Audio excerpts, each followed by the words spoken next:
وسیله چهارم برای نائل شدن به علم حفظ کردن علم است و فإن العلم لا يناله الا من حفظه. این علم را همون آدم جمع میکند که حفظ کرده است. بنابراین میگفتند که لیس بعلم ما حوى القمطر ما العلم الا ما حواه الصدر. آن چیزی که در داخل دفترها هست اون علم نیست. علم آن چیزی که در دل و در قلب جمع شده است. و امام شافعی میگفتند که علمی معی حیث ما یممت یتبعنی قلبی وعاء له لا جوف صندوقی إن كنت في البيت كان العلم فيه معي أو كنت في السوق كان العلم في السوق. اگر من در خانه باشم علم همراهی من در خانه است. اگر من در کوچه برایم علم در کوچه است. هر کجایی که روم علم همراهی من است.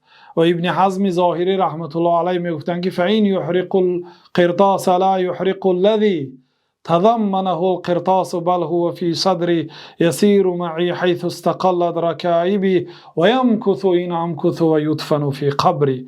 علم من همراه من است. اگر کتاب و دفترهای مرا سوزانند آن منبعی که از آنجا علم برآمده است قلب مرا علم که در آنجا است نمیتونم بسوزانند.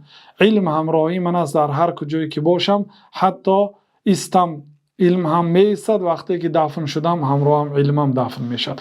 و امام رحبی گفتن که فحفظ فکل حافظ امام.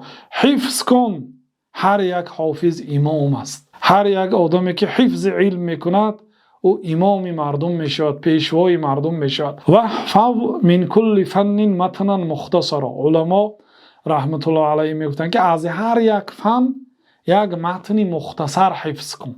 از هر یک فن یک متن مختصر حفظ کن که ما در پایان اشاره میکنیم که مثلا در علم عقیده کدام متن رو باید طالب علم حفظ کند، در علم حدیث کدام متن رو طالب علم حفظ کند، در علم فقه کدام متن رو حفظ کند. متن کتابی هست که علما از کتابها اصول مسائل را فشرده با لفظهای کوتاه و مختصر در کتاب جایگیر کردند که کسی اگر آن متنها را حفظ کند، چه خیلی که بعضی علما گفتند که من حفظ المتون حاز الفنون.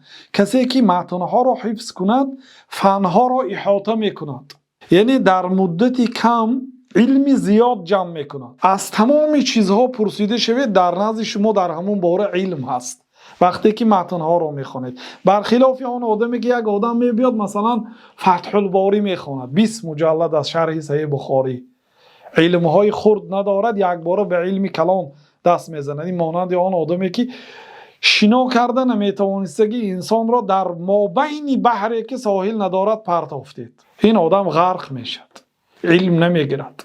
بنابراین عبدالله ابن عباس رضی الله عنه گفتند که عالم ربانی آن آدمی که یربی الناس بصغار العلم قبل کباره.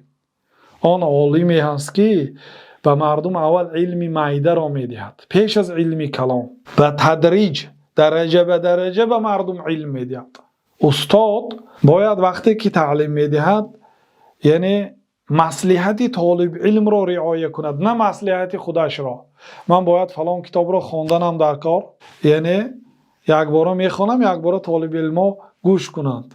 نه، باید به مصلحتی به فایده طالب علم باشد. هر چیزی که به طالب علم ضرور است همان را به قدر علم و به قدر فهم آنها به آنها علم داده شود. بنابراین اگر متنهای کوچک، متنهای خرد ببینید مانند عقیده واسطیه در علم عقیده که در یک مجلس نوشته‌اند شیخ الاسلام و یک کتابچه خردک هست، کتابچه کیسگی هست، یعنی کتابی خرد است. کتابهای خرد را که به طریق متن نوشته شده است باید طالب علم اگر حفظ کند گویا که باید فنها را احاطه کرده است. و بزرگترین متن که انسان حفظ کند و اهمیت به حفظ دهد از همه چیزی که به حفظ آن وقت خود عمر خود را صرف میکنید این حفظ قرآن کریم است. طالب علمی که قرآن را حفظ نمی کند او طالب علم ناقص است. طالب علم ناقص. این سخن استادمان شیخ علامه محمد ابن محمد مختار شنقیطی است. طالب العلم الذي لا يحفظ القرآن فهو طالب العلم الناقص. برای اینکه قرآن حفظ کنید هر یک سخنی که دلیل میبیارید اول از قرآن است. و وقتی که شما قرآن را حفظ میکنید هزارها کلمه های لغت عربی را حفظ کردید. علم زیاد، همه علم ها خدمتگار علم قرآن است. علم دین و دنیا، تمام علم های دین و دنیا خادم علم قرآن است، زیر یک آیت می درآید. بنابراین اصل این حفظ قرآن است.